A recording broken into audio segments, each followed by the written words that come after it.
of the aspect we have to accept is there are changes in climate is happening. The changes in climate, gets manifested in the form of floods and the droughts. So when you look at the frequent occurrences of floods or a drought in a region, it certainly shows that we are not respecting the mother nature. We are contributing more towards the warming of the earth.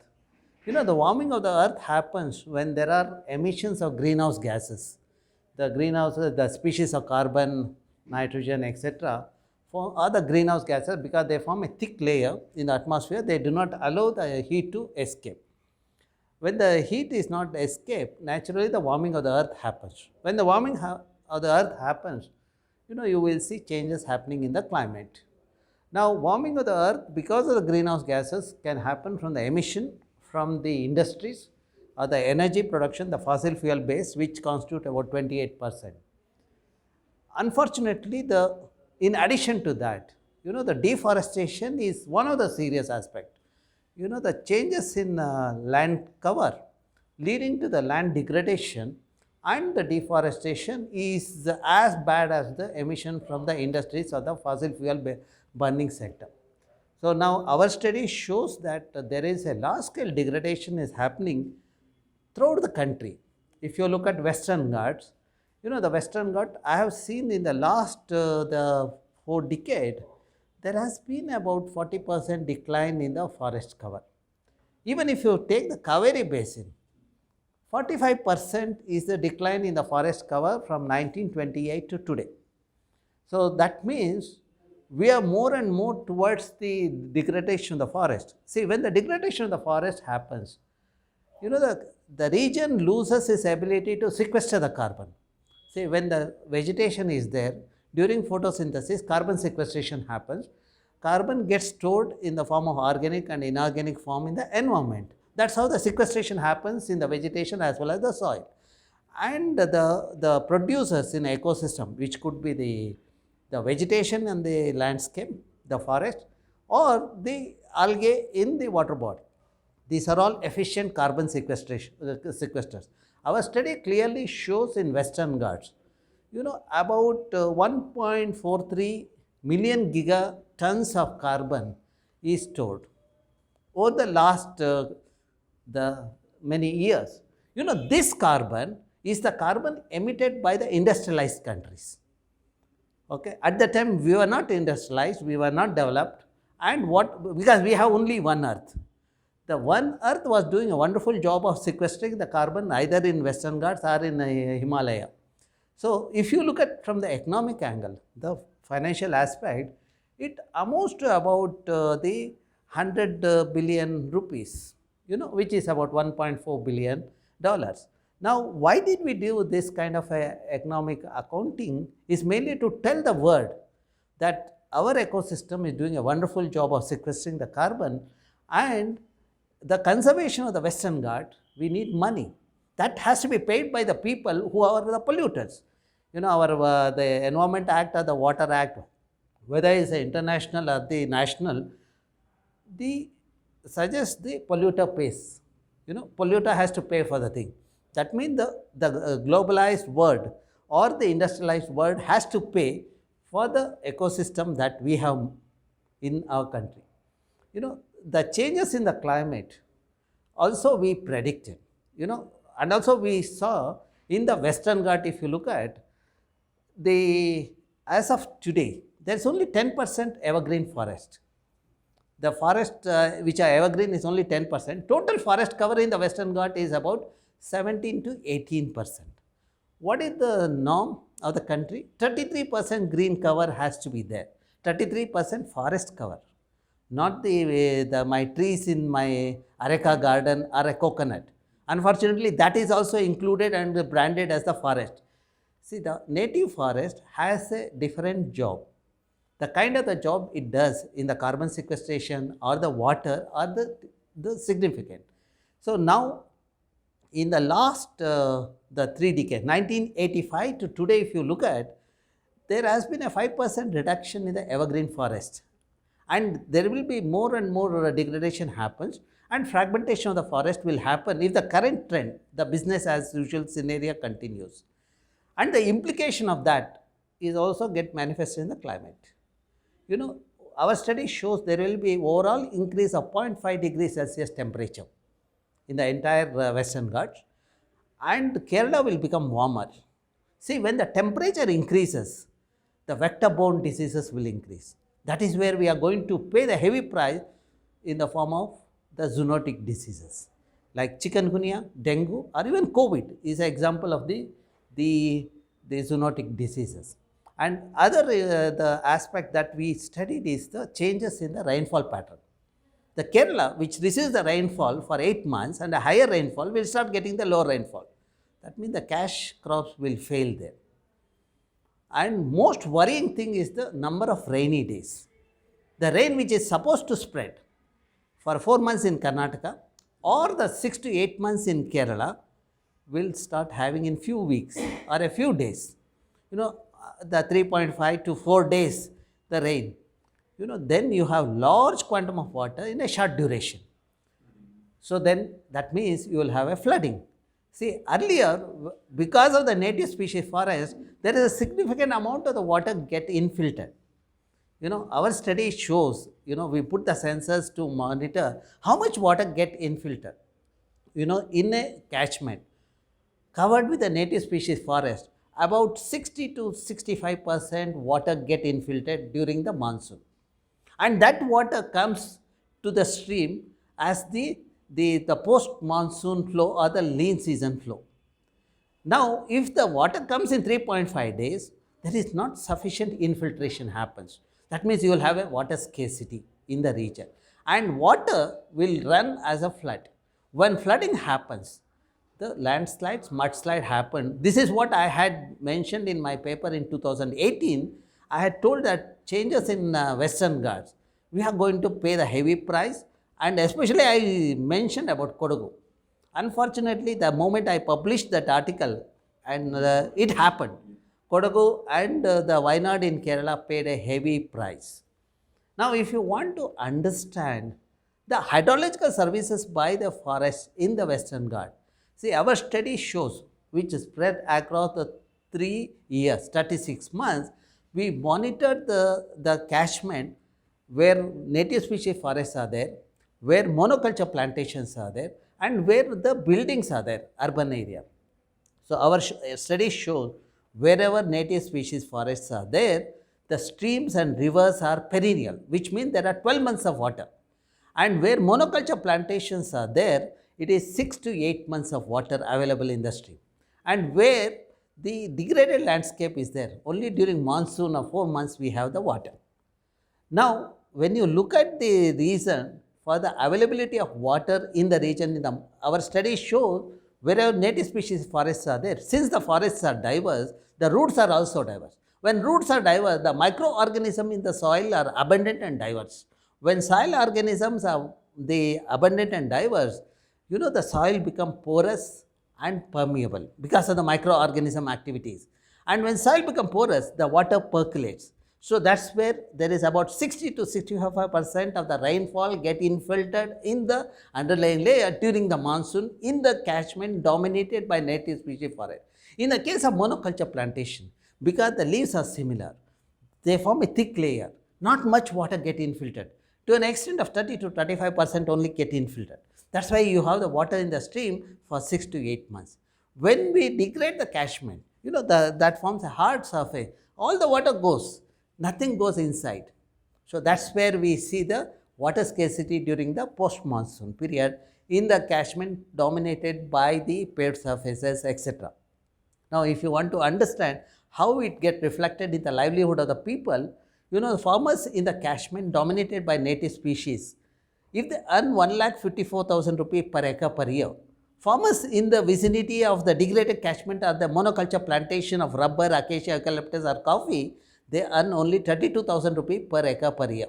That's mainly because availability of water for throughout the year makes the farmers to grow cash crop or multiple crop. Whereas in the other region, where water is available only 4 to 6 months, they can grow only one crop. That's why 32,000 here compared to 1,54,000 rupees per acre per year. And another interesting thing we noticed is the presence of pollinators. Pollinators in the form of bees and the butterflies and the other insects, they are abundant in the catchment dominated by native species forest. Whereas in the catchment dominated by monoculture, plantation or thing, we didn't see many the pollinators. See, when pollinators are abundant, the pollination become efficient. When pollination become efficient, the yield of the crop is higher. Our study shows in a catchment dominated by native species forest, the yield of the, for example, paddy is as high as 12 to 18 quintal per acre. Whereas in another place where the degraded catchment, yield of the crop is only 6 to 8 quintal per acre. See, now the government of India, the Prime Minister talks about doubling the income of the farmer. I would say just maintain the catchment integrity, watershed integrity or Jalanayan Pradesh integrity. The nature will provide the water. Nature, the pollinator does a wonderful job. We don't have to give money of 10,000 or 8,000 every year. So instead of treating the farmers as beggars, let us give the farmers the royal life. When the catchment integrity is maintained, they have abundant water as well as the yield of the crop is higher. So that's how we can address many issues in the country by just maintaining the integrity of forest in the catchment.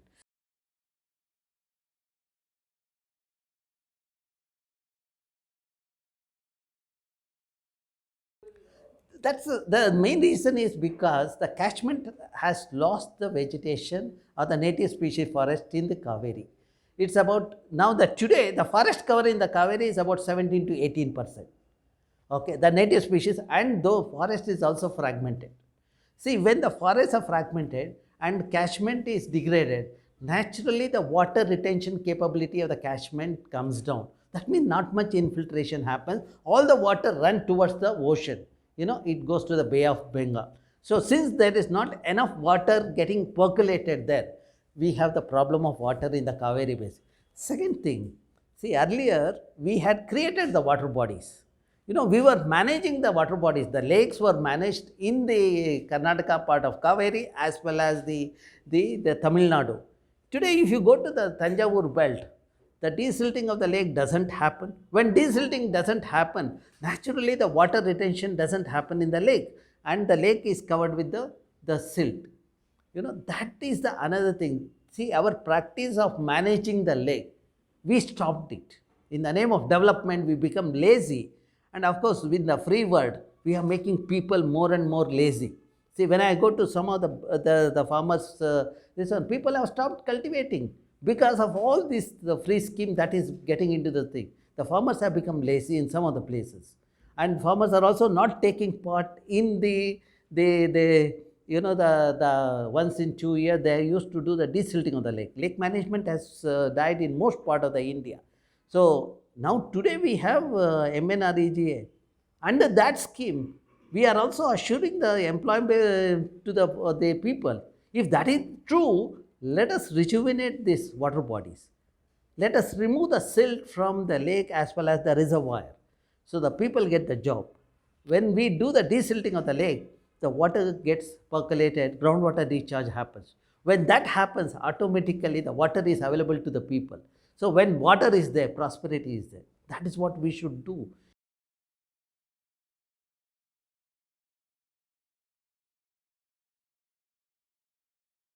See, mismanagement of Cauvery basin is a serious issue. The mismanagement is happening everywhere.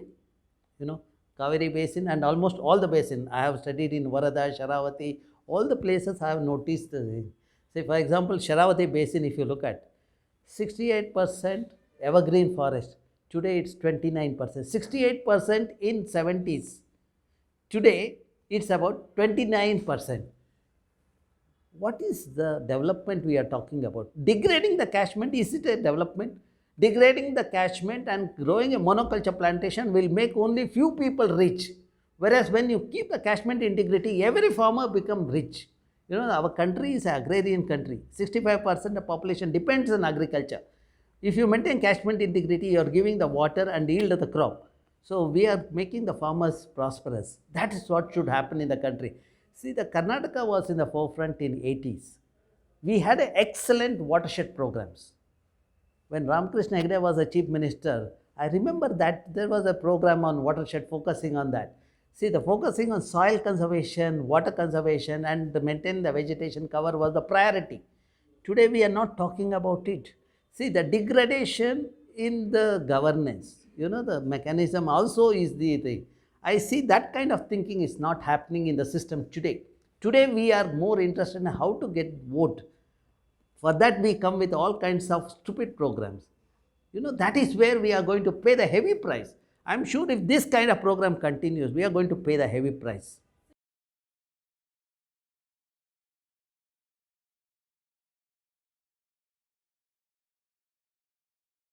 Well, see, I differ from that. You know, you cannot commit multiple mistakes to cover up the one mistake. Okay. Now, Mekedatu is going to be another disaster in the country. The Bangalore requires water. Do you think water is not there in Bangalore? I will challenge everybody who says that Bangalore there is no water, because and anybody who does a quantification of rainfall, Bangalore receives an annual rainfall of 700 to 800 millimeter, which amounts to 15 TMC. How much water Bangalorean requires? 18 TMC of water. That means 70% of the water required for Bangalorean is already available in the form of rain. The best option should have been focusing on the lakes in Bangalore. We have 200 lakes in Bangalore today. You just desilt the lake and we will retain the rainwater. When we retain the rainwater, groundwater get recharged. We are doing a wonderful job there. Second thing, if you are using 18 TMC of water, you are also generating 18 TMC of wastewater. If you treat that wastewater similar to the Jakkur model based on the nature principle with a constructed wetland and algal pond, it becomes economical. You will have 16 TMC of treated water. So that means 15 plus 16 TMC of water is the 31 TMC, which is the surplus situation. But for that to happen, I have 5R formula. First R, responsible citizen. When people are responsible, they rejuvenate the lake, they will not pollute the lake, and we can retain the rainwater. And also they will allow reuse and recycle of wastewater. These should happen. Rainwater harvesting through the lake and rooftop harvesting should happen throughout the country. Second thing is wastewater treatment should happen. Then only you can see the thing. Now coming back to the Mekedatu, you are submerging a 5,000 hectares of forest. Do you know the hydrological services of the forest there, which amounts to 100 TMC of water? Removing 100 TMC of water, spending 5,000 crore on that, looting the timber and storing 65 TMC. Is it a wise decision? It is not a wise decision. Second thing, you are fragmenting the animal movement path. The Pushpagiri, the wildlife sanctuary, to the Tamil Nadu part. This is the connecting thing.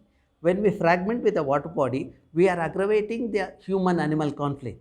Recently, we had the wildlife conflict in that region. We will have more and more such situation happening. Local people are going to pay the heavy price, while the greedy decision makers will make the money out of it. See, if you look at the services provided by the forest ecosystem in this region, see, if you look at the services in terms of provisioning, regulating and cultural services, provisioning services amounts to about the 2 lakh rupees per hectare per year, whereas the regulating and cultural services is about 30 to 35 lakh rupees per hectare per year. So when you look at that, when you account this 60 to 70 lakh rupees per hectare per year, every year we are getting it. It is a recurring money. Okay. If you take that, it amounts to about 1,000 billion rupees is the net present worth of that Mekedatu, the land forest area. Are we submerging that just because we want to loot the timber in the name of providing we are doing a blunder. At the same time, we are bluffing the Bangaloreans, saying that we will give the drinking water to them. But our agenda is to loot the forest. This looting should come to an end in our country. Today we have the technology, our satellites.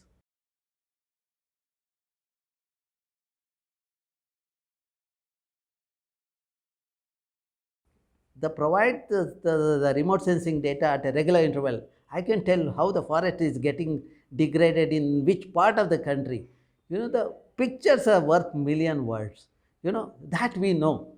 And I can also tell what is the worth of the thing. That's where we did a natural capital accounting for the Karnataka. I had done earlier for the Uttar Kannada district. If you look at the tangible benefit we get from the forest in Uttar Kannada, Uttar Kannada district has a distinction of having highest forest cover in the country, which is about 80%. Even in that district, we see the degradation is happening. 70% of the forest in 70s has come down to the 32% today. Degradation is happening. If you look at the tangible benefit, what we get in the form of timber, the fuel wood, etc., it amounts to about 9,200 crores per year. Okay. If you add the carbon sequestration, it comes to 11,000 crores per year. If I add the wild fruit, because the animals are taking advantage of fruit in the forest, nobody goes and feeds them. So it comes to 15,000 crores per year. But if I look at the wrong metric, erroneous metric that is we use in the country is the GDP, gross domestic product, which is nothing but a gross distorted product. It does not account the degradation cost of the so-called developmental project. When you look at GDP of Uttar Kannada district, gross district domestic product, as per the government record, it's about 5,800 crore. Whereas the forest itself gives 9,200 crore to 15,000 crores per year. And when I look at that accounting, what is the share of the forest? They have accounted only as the forest contribution as 180 crores. 180 crores in a place where it is 9,200 to 15,000 crore, you can see the undervaluation. And also undervaluation always leads to pilferages or the looting. Okay. So now that is what is the serious issue. We have to they take a note of. And that's where I said there is a need for in the country to move towards the green GDP. We have to account the degradation cost of whatever the development. You do the development. Because of that, how much we degraded the thing, we have to account that. That is called the total ecosystem supply value. Every year you will come to know. For example, if you look at the Karnataka, the total ecosystem supply value which we did for the entire Karnataka, it is about 2,800 billion rupees. In 2005, today it's about 1,800 billion rupees. 2,400 billion rupees per year has come down to 1,800 billion rupees. There's a 35% decrease in the ecosystem supply value, which is mainly because of the degradation of forest to an extent of 35% in Karnataka. And if you look at the net present value of the forest, based on that 1,800 billion rupees per year, it amounts to about 49,000 billion rupees is the net present value of the forest, which was 79,000 billion rupees in the 2005 at 2019 price. So the degradation of the forest, not only we lost the hydrological services, we also lost the other ecosystem services. That affects the livelihood of the people.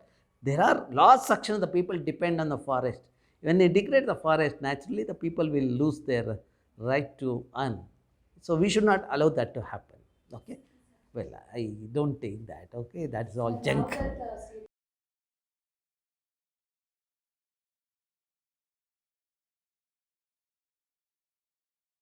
See, the way we are committing the mistake today, see, our agenda is in the name of development, mismanage the ecosystem. We are going to pay the heavy price. Only when the drought occurs, we have a lip service. See, after 6 months, nobody worries about the drought. But these are the thing which has required the long term, the measures. The solution has to be long term. It cannot be the 6 months of the drought period, talking about it, demanding for additional resources from the center. The green drought he was talking about, sir. He said, it will look green outside, but the crop, the yield will be down. No, see, these are all the implications of the water scarcity and also the thing. See, what we should have done when we talk about the climate change, the very first question what you asked, we should have moved towards the climate resilient crops. Climate resilient crop would have made the counter the drought situation, also changes in climate. So we are not doing it. We are pushing more towards the water intensive crop, which is not climate resilient. That's where people pay the heavy price. So you will have green, but not the productivity. That is not what you want.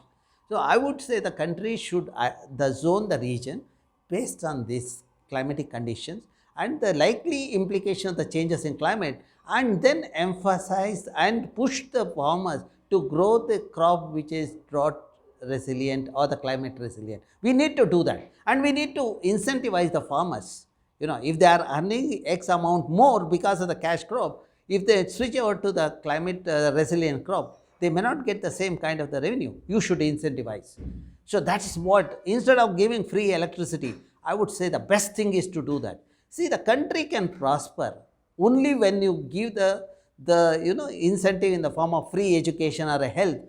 We will have a better country, but not by the giving the electricity and such thing. It's a foolish measures. In the 21st century, we are talking advancement, but at the other end, we are pushing the country towards the drought situation and the resource, the scarce situation. We should not allow that to happen. So whatever the decision is taken, the leader should have the vision. Leader should have the commitment. His vision is not of today he is governing the state. It should be for the next generation.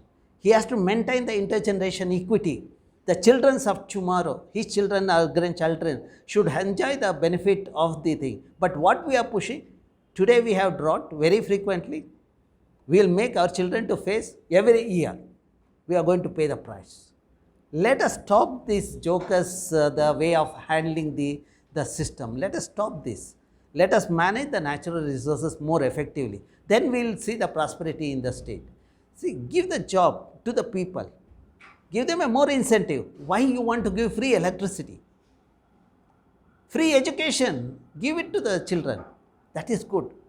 That's where the people, statesmen and visionary leaders emphasize that country should give free education and the health, but not on the electricity or the rice or a thing. People should work and they should earn. By giving the free rice, I see people are not working in the rural area.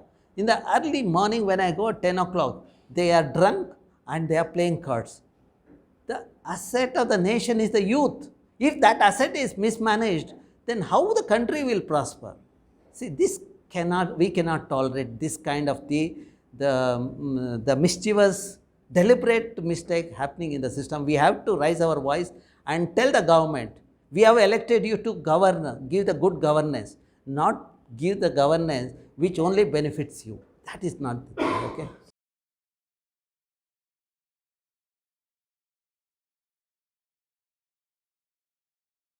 Well, I also checked this in the records. All these are in the ledgers. But where are the trees? Where are the saplings? Show me the sapling. For example, I was in the committees of the metro. They are supposed to do the compensatory afforestation. When I asked that, they took me to the place, they say, claiming that they have done the afforestation. But those plants I had seen when I was a kid. R.R. Nagar, Raja Yalanka. There is a limit to fool the people. Even if they can fool me, then what about common man? I am equipped with the technology, I am equipped with the knowledge, I am equipped with the students who are more intelligent than any other people on the earth. But still, people want to fool us. See, this mismanagement has come to an end. That's where there has to be transparency and accountability in the system. The day when you penalize the pollution control board for the polluted lake, you will see changes happening. Make the chairman and everyone, the bureaucrats, accountable for that. Then you will see that pollution does. See, why people fight for those positions? If you make them accountable, I don't think that competition for that position we will also address that thing. All this mismanagement can come to an end only with the good governance.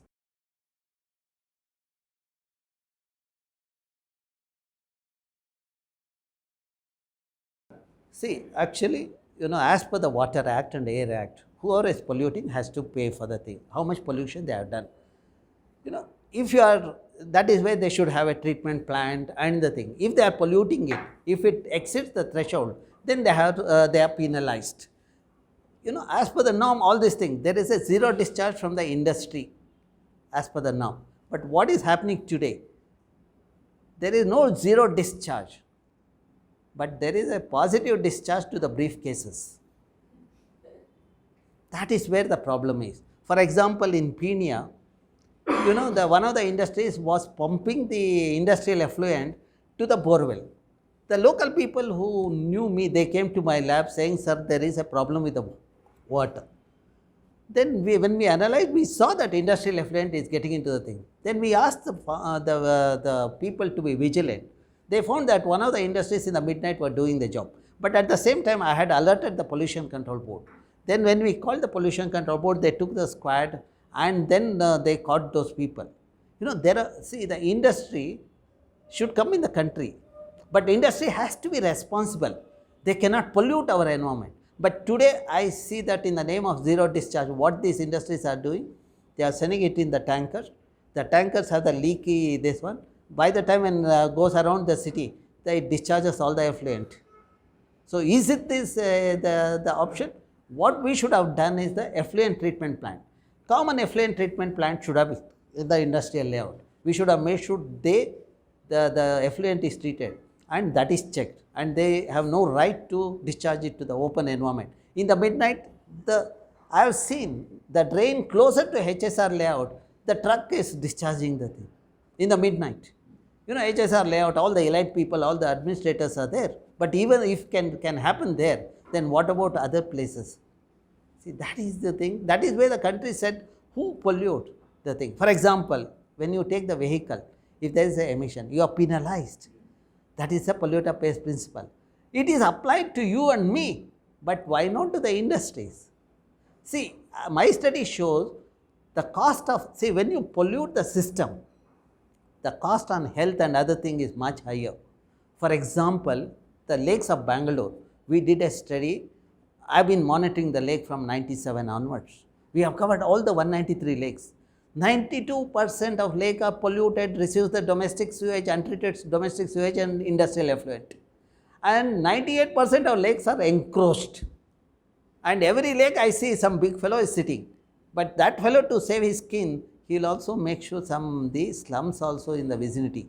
When the eviction happens, people try to hit at the slum, then immediately there will be hue and cry. But he should have been removed first. That we do not do. And coming back to this lake, this one, my study shows, the lake water, earlier in the Vartur and the Belandur lake surrounding area, people grow vegetables like pudina, spinach, radish, etc. We collected all those samples, and also the weeds that grow in the lake goes as the fodder to the cattle. We collected milk sample, and also we collected fish sample from the lake. And when we analyzed, all of them had a heavy metal. See, heavy metal in a food chain, we are going to pay the heavy price in the form of higher instances of cancer and kidney failure. If you look at kidney failure in the city, which again I collected from the doctors, which was 1 in 1 lakh about 12 years back. Today it's 1 in 5,000. That is because of the contaminated environment, and because of the contamination in our food, we are paying the price. We do not know who is paying the price. For example, when I visit some of the schools as a part of my environmental education program, really it is a sad day for me. In Ramachandra, 8th standard kid, the boy had lost the kidney. His parents are the coolies. Then when I go to another school in the same environment, the Vartur, the KK English High School, LKG girl's child had lost one kidney. In the same school, 8th standard kid had lost both the kidneys. Then the principal wanted to introduce many kids. I said, please to stop it. This is enough. This sample is enough. And after 1 year, when I visited that KK High School, I asked the principal where that kid, the 8th standard kid. He said, she is no more. We are losing the youth. Youth are the asset of the nation. Healthy youth is required in our system. But because of our greediness, we are polluting the system. We are making the pollutant to get into our body. The cost, medical expenses is so high today. When people have that, the heart or kidney or this one, the cost is so much. Instead of that, if we have treated the pollutant, it would have worked out only the 10% of this cost. This cost is dispersed. That it gets distributed among the population. If you cumulatively assess, the treatment at source is the best solution that we should implement in the Karnataka and throughout the country. That is where we should make sure we have the officials in the pollution control board with a spinal cord. Not their ability to carry the briefcase, they should have the spinal cord. Unfortunately, we don't have such officers in the system. The lack of accountability and transparency in our system is the root cause of our problem. I would say the pollution or the corruption is the worst form of the pollution I have come across in my life. So because of that, our children are paying the price. Because of that, you and I are also paying the price. So let us raise our voice and curtail this pollution, and we should weed out the pollution. We talk about quit India for the British, like that we should also remove this corruption from the system. That is again the Britishers' gift. Earlier we never had, historically there was not much, Indians were not corrupt. But colonial mindset that is there in bureaucracy is the cause for the corruption in our system. So that's where changes in education system should happen. Even when we come with an innovative scheme, NEP, the people like me were part of the thing. It is not the government or who has the thing. It is a group of experts came up with the NEP, which is a wonderful thing. But what's wrong with the Karnataka government to discard it? Why are we not questioning the government of Karnataka? What is wrong in that? Let them, it might have brought from the earlier regime, but can't they revisit that and then look at what is the positive aspect before they are making it an emotional issue? See, that fooling the people should end in the system. That is what we are doing today. It is not going to help the country.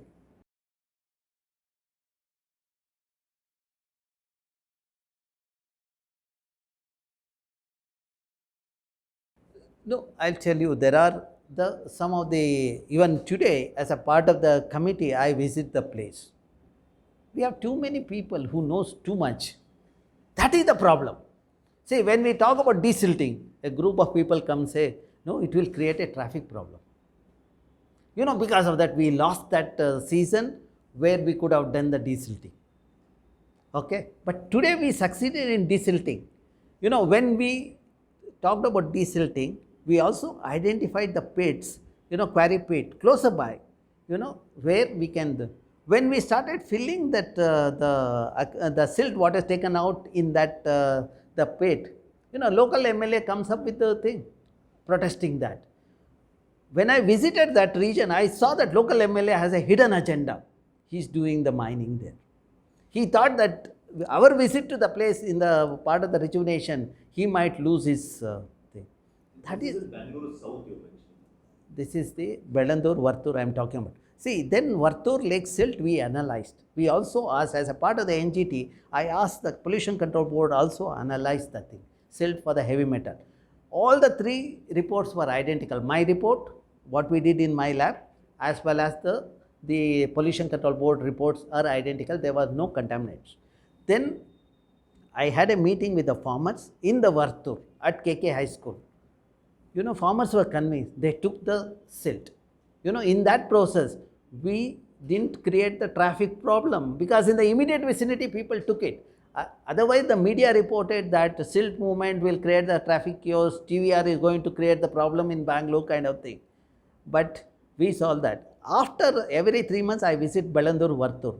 When I visited after 4 months, I had a royal welcome from the farmers. They had a bumper crop. Each farmer says that he got additional 1.5 lakh rupees per acre when he grew the vegetables and flowers, etc. That is mainly because the soil in Vartur Lake had nutrient. There was no need to invest on fertilizer and higher yield was there. That got reflected in the form of 1.5 lakh rupees per acre. We had given the silt to the 400 acres farmers. You can imagine 400 into 1.5 lakh, how much we have contributed. Then the monsoon and rainfall, the 2022 and 21, if you look at the rainfall, almost every alternate week we had the rainfall. That was hindering the thing. And last year, about 6 months back, the Vartur is almost complete, desilting. Now the Bengaluru lake, the desilting is in operation. But there are slight local problem. Some people want to tell the system that they exist on the earth. They can tell it only when they become vocal. So that is where they are agitated, they stop the vehicle and all those things. That is creating a problem. And apart from that, there is a lethargy in the part of BDA. They are not doing, they should have done the wetland work when there is a monsoon. The planting is easier. Biodiversity park they should have done. They should have removed evicted the encroachers. See, in Bengaluru Lake, clearly data shows that Ambedkar colony is sitting on the lake bed.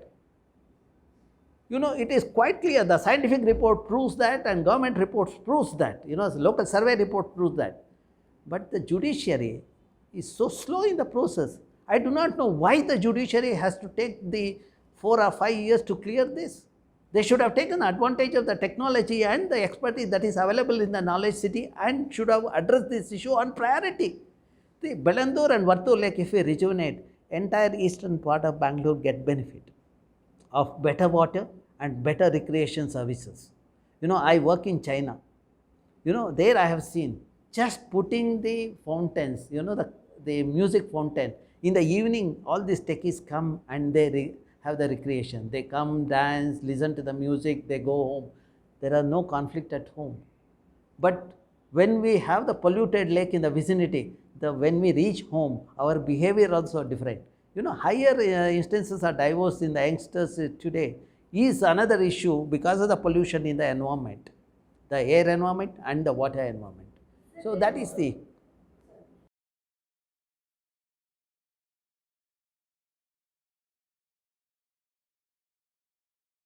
See, actually, if you look at the literature, the government records, 2015, Minor Irrigation had approached me asking for my opinion on the project.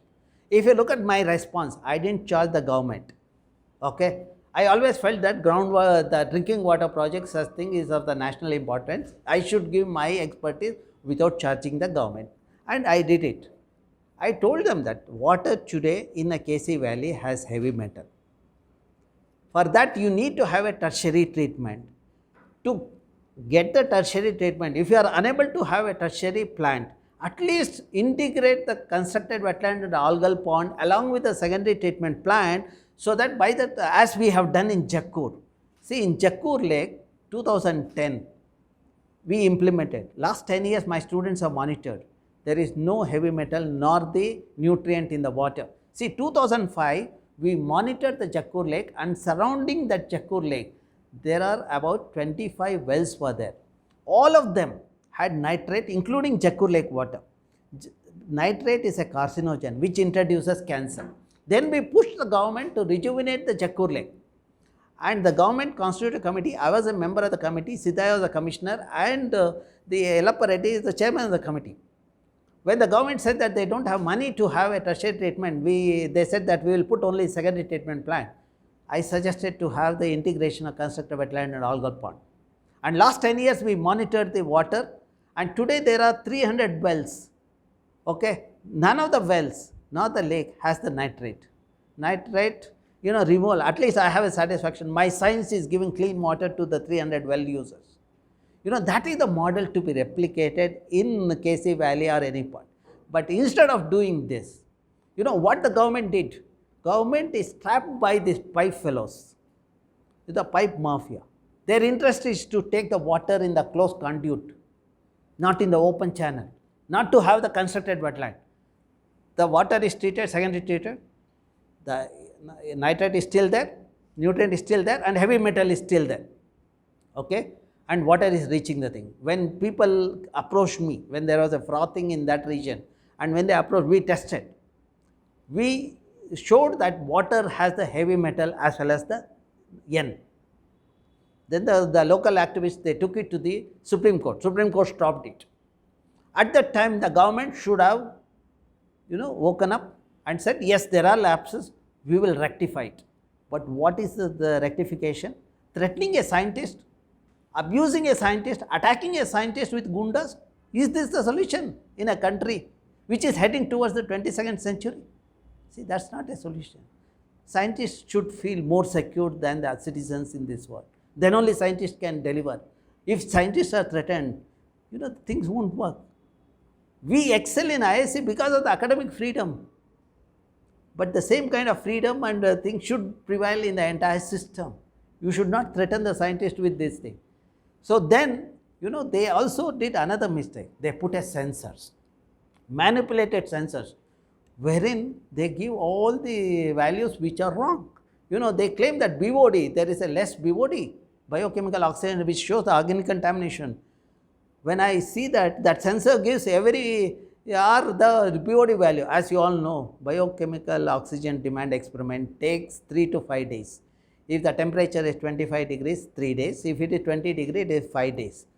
Okay, it cannot be done. How much oxygen get depleted over a period of time, we see over a 5-day period or 3-day period. You cannot get it in a 1 hour thing. And heavy metal, they claim that there is no heavy metal. I see that when I collected water sample from that the treatment plant, heavy metal was still there.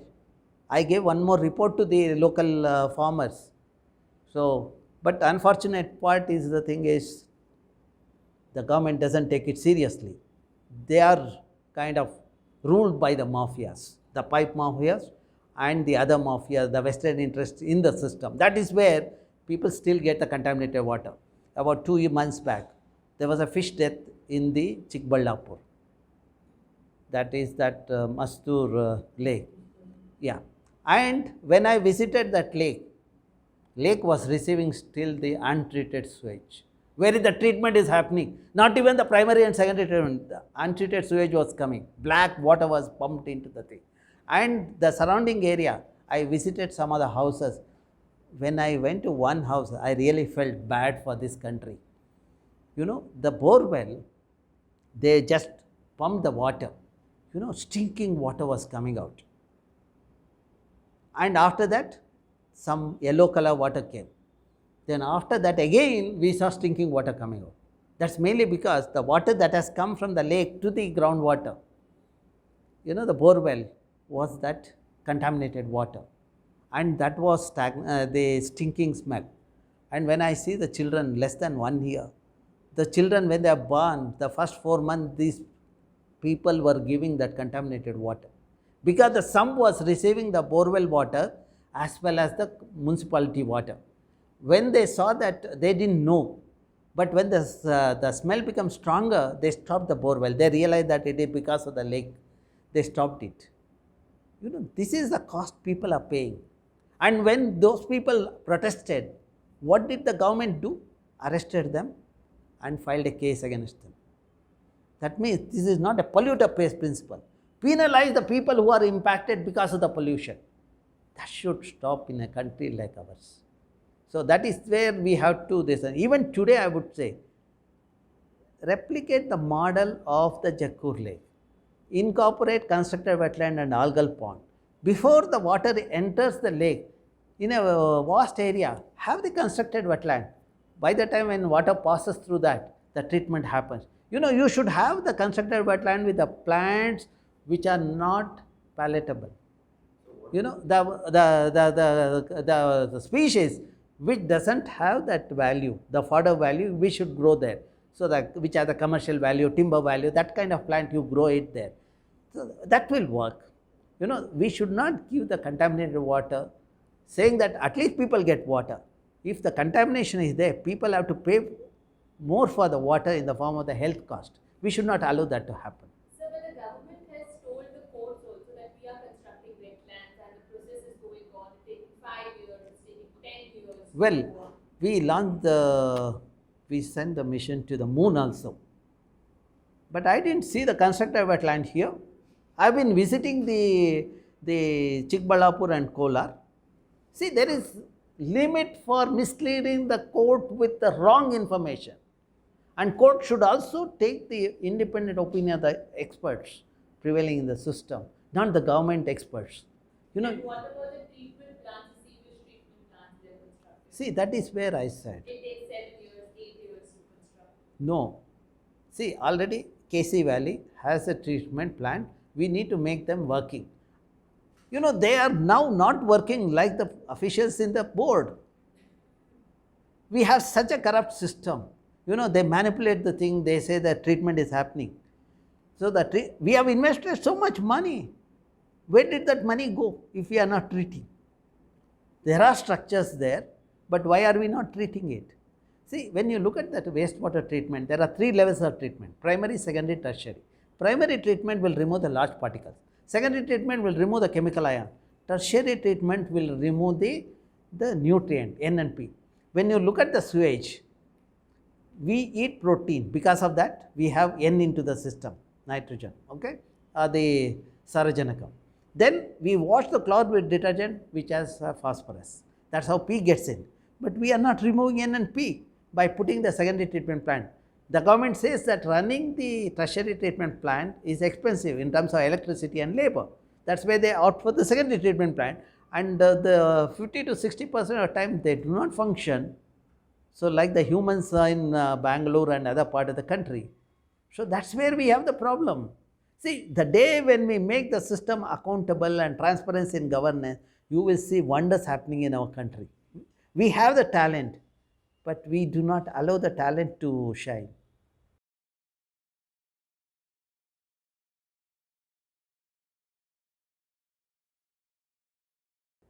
Rishwavati is as bad as the KC Valley, or worse than that, because of the industrial pollution, which is much higher than the sun. But I wonder, the vegetable that is grown in that villages are coming to the city. We are going to pay the price. So rejuvenation has to happen. See, that is where I said that let us make our officials accountable. The pollution control board, the day when they are made held responsible for the pollution in the lake, then things will start changing in our system. Today, technology is there to remove the contaminant. The nation has to progress. We have to have industries, but not at the cost of the contaminating our environment. We should stop that, okay? That is where, when we give the red carpet to the industries, let us also give the purple carpet to them, asking them to pollute that, not to pollute the system. So then decontaminate the system. If we do that, then things will work. Arkavati, I would say that you said nothing has happened. There are some initiative people have done. I see a water in the system. But when you talk about rejuvenation of the water bodies, there is a engineering and there is a ecological. Engineering approach is the check dam and all those things. But most effective thing is the ecological thing. You cover the catchment with a native species vegetation, or put it in simple words, cover the mother earth with a saree of native species. She will retain the water and she makes sure that you have the water throughout the year. When you convert that native species saree into the synthetic saree of rubber, acacia, etc., you have 6 to 8 months of water. That's what our study shows. But unfortunately, we didn't give importance to the ecological aspect. That is where there's a gap. But at least I saw the water when I visited some of the parts of the Arkavati in the Kolar and the surrounding area. So, but that has to be it has to be a mass movement. It is not a couple of institutions doing it. I would say that all the local people should join hands, and they should the green that the buffer zone with the native species. Then they will see a water in the water body. That is where the people came with the various programs, but unfortunately that program after too much of publicity didn't pick up to the thing. Had we done the buffer zone greening with the native species, two things would have happened. Water retention capability would have increased. Second thing is, as the water moved toward the river or stream, the treatment would have happened, because these are the best, the remediators. They remove the nutrient and heavy metal, so that surface runoff contamination doesn't happen, etc.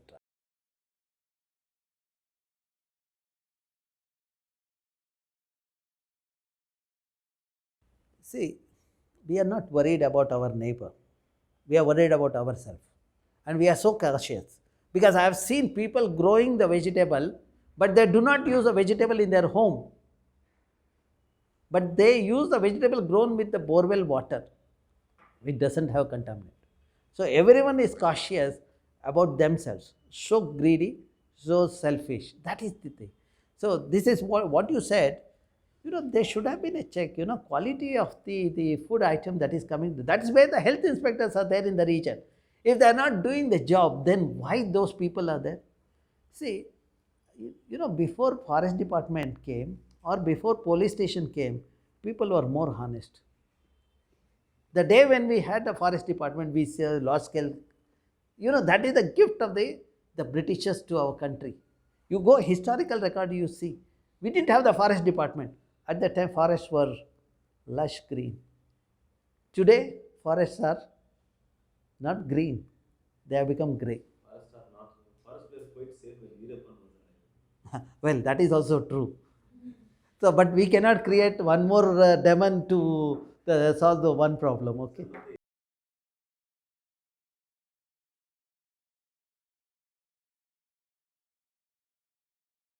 No, that shows that there is a fecal contamination happening. Yeah. See, whatever we talk about, the country talks about Clean India program, Swachhata program, zero defecation, open defecation. You come with me to the Bangalore rural area, one of the lake, what is that? Basti, huh? Basti Hallikere.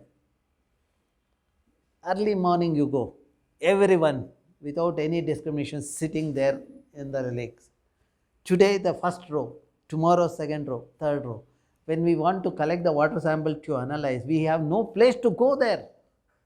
I don't even have the parachute to land my youngsters to that water body to collect. That means large scale open defecation is happening in Bangalore city and peri-urban area and in rural areas in the country.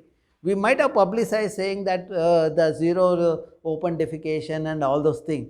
But in reality, there are gaps. I cannot blame this to the government. It is everyone's job is there.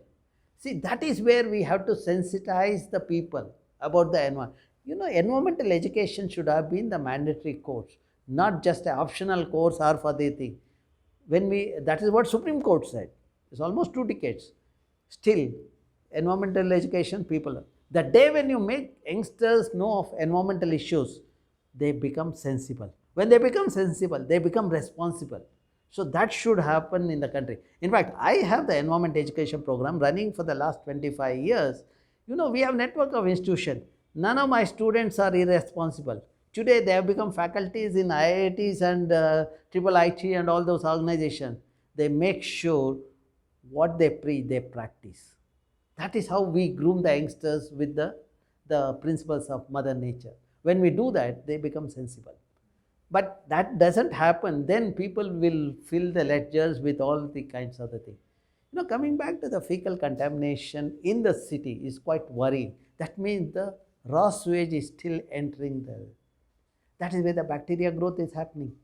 So, which is an indication of the thing. That means I should hold BWSSB responsible for the untreated sewage getting into the system and the Karnataka Pollution Control Board for as a regulatory agency not doing the job.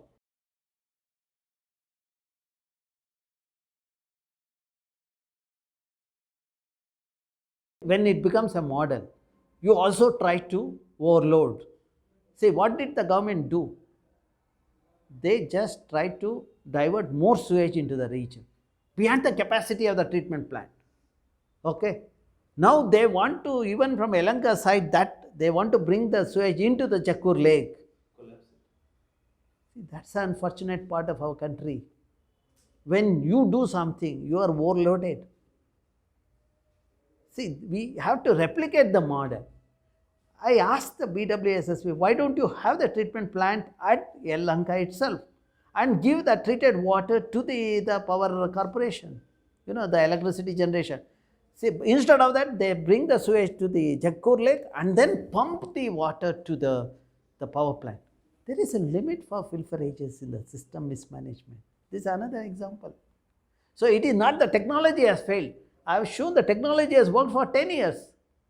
But today, if it has failed or is showing the signs of failure, it is because of the incompetent, incapable bureaucrats, inefficient bureaucrats, they are in our system.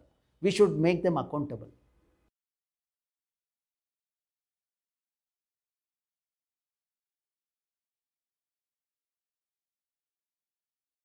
It has not become crystal clear. I have traversed the entire thing. So that's what I want to ask you. So is it true? No. There is some treatment happens. See, when water moves, because of the aeration, the treatment happens. But when you go to the Tamil Nadu part of the thing, we are general. See, but it doesn't remove the heavy metal. Heavy metal removal requires a longer time, residence time, etc. For the bioremediation to happen. Still, we saw that the heavy metal traces in this one. That means those fellows are growing the paddy. The brand Pony rice, what we all Yeah, most that's correct. So that means they are gifting to us. You give the pollutant today, tomorrow it comes to your food plate. But that is the cost we pay for the irresponsible administration we have in the system.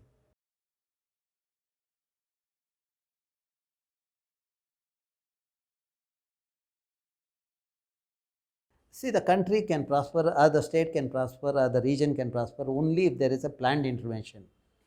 When I look at Bangalore, it is an unplanned urbanization. I've done the analysis for the last 5 decades. 68% green cover in a landscape of 715 square kilometer. Today, green cover is less than 3%. The paved surface is 85%. Okay, the city which had the tree cover of our estimate shows that 14 lakh 78,000 trees for a population of 95 lakh. That means for every 7% there's one tree today. But you might ask, how many trees people require? We all breathe. I don't think anybody who do not breathe are in this one, okay? Sit in a room like this. When we breathe, we give out a carbon dioxide to an extent of 540 to 980 grams per person per day. Younger people 980 grams, like our Vinay, and our generation 540 grams. And 1 hectare of tree takes away the carbon to an extent of 6 to 9 ton. By that, this one, we should have had 7 to 8 trees per person. But what we have is a thing. That's where in a city there is an oxygen deficiency. There are instances even before COVID, I have come across people using the oxygen cylinders in the night. My colleagues staying in Malaysia, Rajesh Nagar, the elderly people are using the oxygen cylinder. Yeah, of course, COVID made everyone to use oxygen. And second thing, the groundwater recharge stopped. When the lakes were there, surrounding area, the groundwater table was 100 to 150 feet. After removal of the lake, my study shows it came down to 600 to 700 feet. In the same place, Nagshetti Halli, today you go there, 1900 feet, there is no water. Probably that's why we are searching for water in the moon. Now, as we have removed the sun, the city is becoming unlivable with higher carbon and water scarcity, oxygen deficiency. City is becoming unlivable. That's where I've been telling the government for the last 1 decade, let us decongest Bangalore. Let us not come with these ad hoc measures. All these roads, tunnels and all those things is only to loot the money. All this instead of that, we should have invested this money in a place like Raichur, Gulbarga, etc. Shift the industry there. The local people there, local youth will get the job. They need not come to the Bangalore. That's what the Mahatma Gandhi talked about, Surajya. Cluster-based development. When there is a cluster-based development, depending on the local resources, there is a prosperity in the region. The youth will get the job. Youth can also work in the farm, the weekends. And that life is the healthy life. If you want to see that model, you go to Tanjavur, Kumbakonam and Tiruvallur, the triangular thing. See, because of the good infrastructure, the local youth come to the town, they work, they go back. There is no congestion in these towns. That is what we have been telling the government. Improve the infrastructure, connectivity, but don't dense the thing. The only solution to the Bangalore has become a dead city, with all kinds of diseases and oxygen deficiency. We need to decongest Bangalore now on priority. We need to identify this one and have a cluster-based development throughout the state. So making some people rich because of Bangalore milking cow, let us make the entire state rich so that everyone gets the benefit of development. And we should assert, as a media has a responsible role to that. We should tell the government, what we want you should implement. You have no right to have a unilateral decision of having the outer ring road, tunnels, all those things. Then tomorrow they might even have a tunnel to the moon or something like that.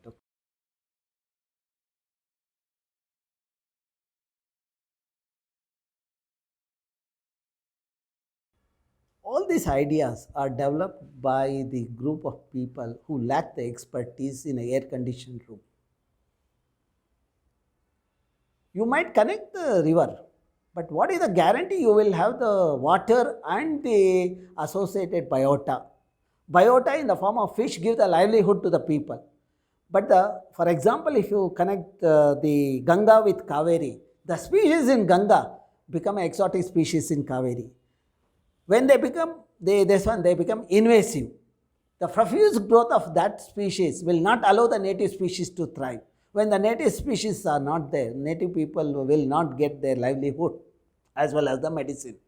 So that's where just sitting in a AC room, drawing a lines and saying river linking is not going to the thing, it is a foolish idea. That instead of that, we should have replicated the model of Mahatma Gandhiji, Surajya, decentralized harvesting structures and catch the rain and use that rain. Had we done that in the downstream of Cauvery or in the Cauvery belt, we wouldn't have faced the problem of Cauvery water crisis even during the drought period. So I would say all these politicians, let them forget, or they should not be a part of the Cauvery decision making. And when an independent agency takes it, then there won't be a conflict among the parties involved. That is what we show the success model internationally. You look at US and Mexico and other countries, the Joint Commission has worked. Joint Commission there doesn't include the politician and all the parties agreed for that. See, look at the health of the catchment and so that make sure that water is retained in the catchment. So I would say that government should, both the government, irrespective of who is ruling who, which let them forget about their election agenda, but concentrate on the water harvesting structure, let them manage the water harvesting structure and do the watershed program in a big way in the Cauvery basin. I am sure they will not face the problem. If there is no problem, I don't know why people don't vote. Even people are corrupt. This is the problem. The day when we vote with the pressure cooker and television, you see the degradation in democracy. I didn't want, when I was young, graduated, I had an option to move out. Of 32 people, 31 decided to go out. I decided to stay in the country saying that if I go abroad, I'll make the country to pay. I don't want my country to spend. But after 25 or 30 years, when all my classmates meet, they say my decision is good. Because today I visit the country, I don't spend money, neither from my country or myself. The other country pays for it. I have addressed the United Nations representing the country, even there. So I felt proud. So the country gives the thing, provided we are sensible and make the things to happen in the country. If we become selfish, we only become a critic, cynic in the system. That is what I see in the cynicism in the system reflect the level of the inefficiency in the people or the corrupt behavior in the people.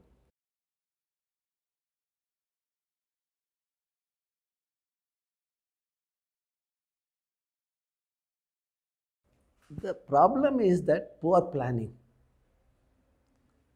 How much water they assured in the Ethinhole diversion? 24 TMC. When I did the budgeting, auditing of the thing, there is a water of only 12.85 TMC. Out of 12.85 TMC, 9 TMC is required for the local people for the harvest, the growing crop, etc. Another 2 or 3 TMC is required for the fish. You are left with only 0.85 TMC. So that's where I wrote an article, where is 24 TMC? Instead of taking that article seriously, at the time the budget was 13,000 crore. What did the government do? They questioned me. And I had given the facts. If you go to Netravati basin, bottling of water is happening. People are supplying that bottled water to the Mumbai and other places to an extent of 10 to 12 TMC. If you divert that, then that industry will fail. Apart from the local growth, crop, etc. To transfer 0.85 TMC, if you are spending 13,000 crore, It's only you have other agenda in the system. Agenda is again these pipe fellows. They want to push this project so that they get the benefit against the gravity, and there's no water. In fact, Kolar people ask me, your calculation shows there is no water. What is the benefit of this crop, benefit of this project? I told them that you are so lucky. Then they were surprised. They asked me, what do you mean by that? I will provide chair in front of that pipe. You all come and sit. Because my forest in Western Ghat gives lot of oxygen. Through that pipe it will come to Kolar. Kolar doesn't have green cover. So oxygen deficiency is there. You just come there. Oxygen therapy will happen. So that at least you get oxygen. But unfortunate thing, you see that the 13,000 crore has become 24,000 crore. There's a limit for greediness, mismanagement. See, that is where the bureaucracy should be held accountable. Did we account them for the delay in the project or the lapse of not supplying the water? We have not done that. Instead of that, we say that we'll give more water, more money so that you mismanage, so that we are also benefited. It's an unfortunate thing.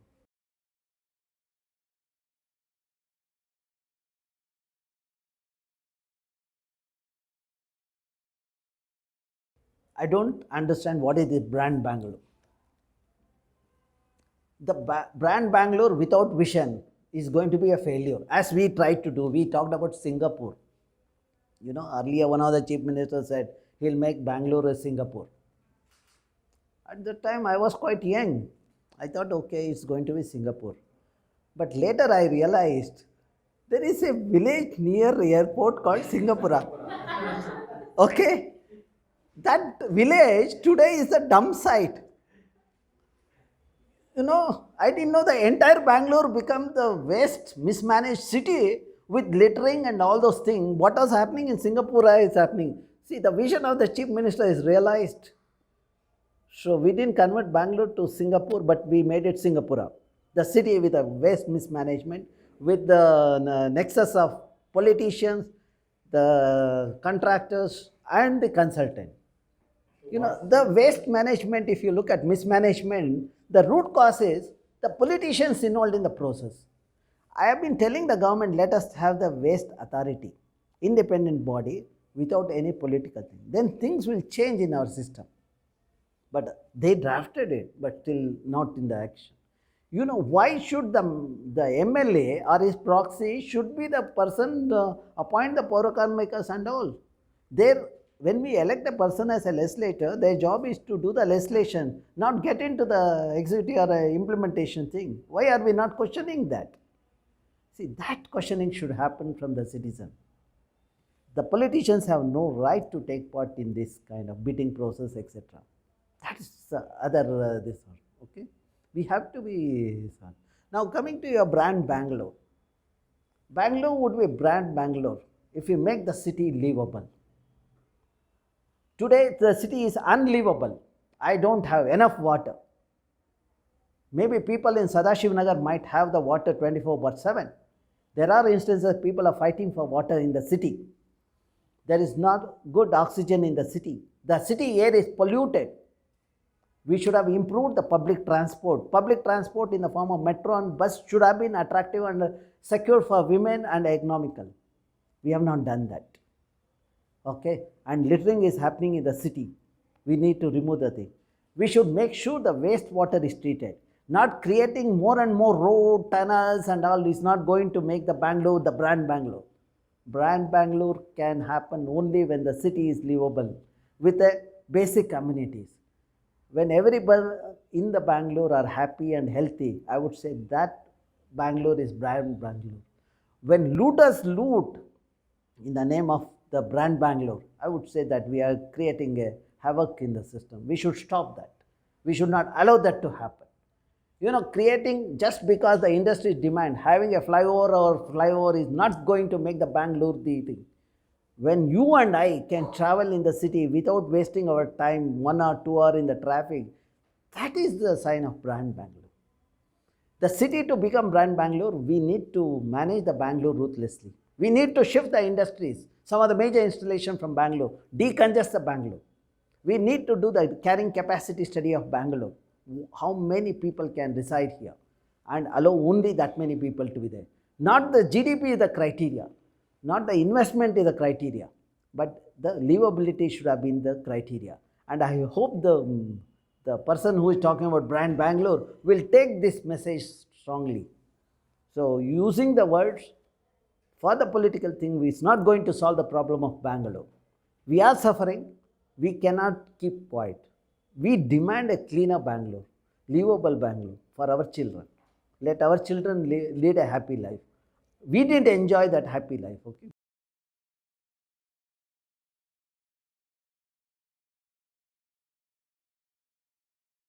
Sir, we have been telling about the waste. Why do you have a centralized option? We should have implemented decentralized waste treatment. You look at the waste. I have done a study of the waste sector.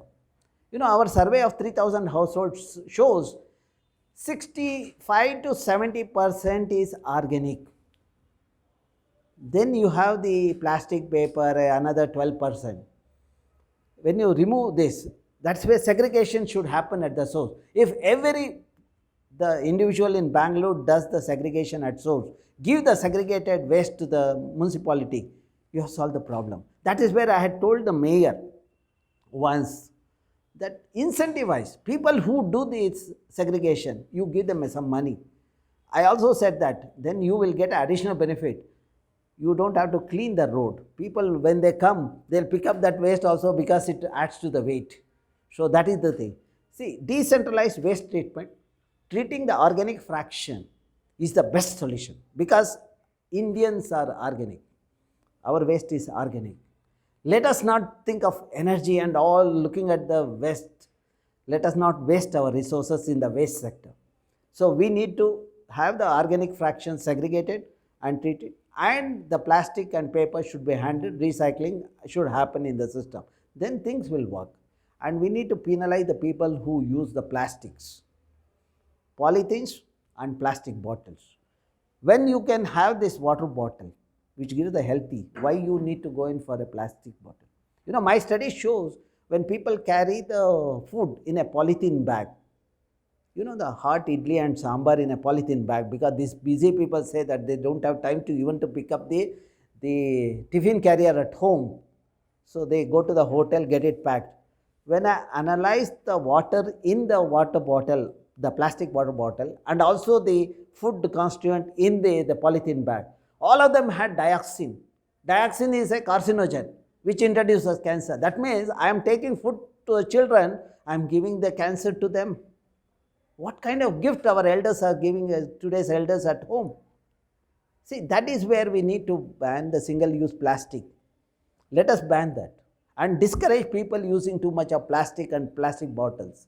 So let us make the people more sensitive. That can happen only when you bring the environment education in the curriculum. When you sensitize the youth, you know, they become, once they know the concept, they will never mismanage the waste, never waste the water, never waste the resources, and also they will not be corrupt.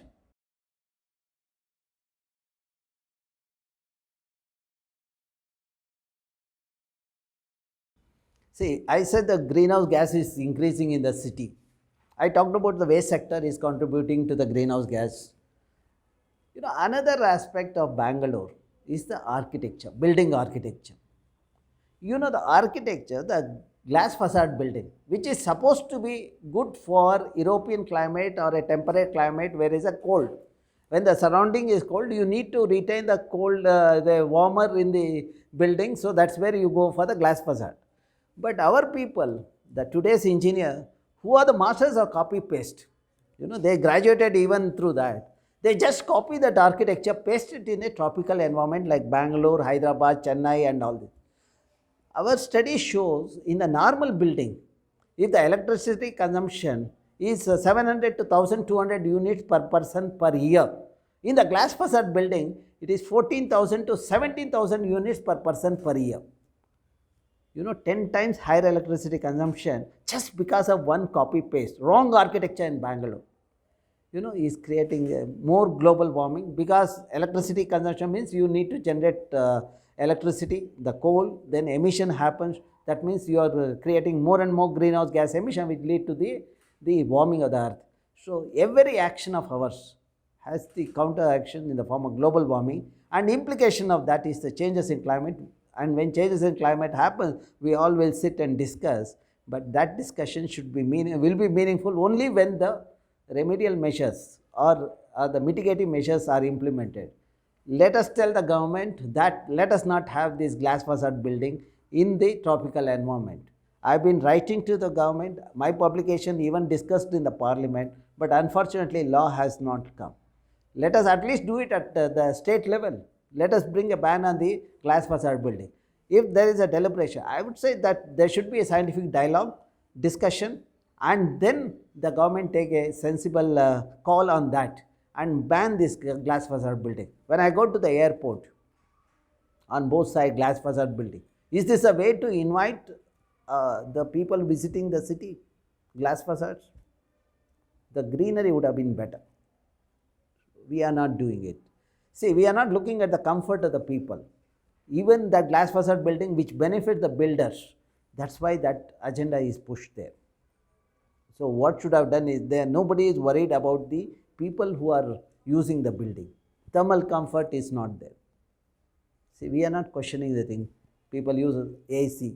You know, the AC has its own implication, electricity footprint, etc.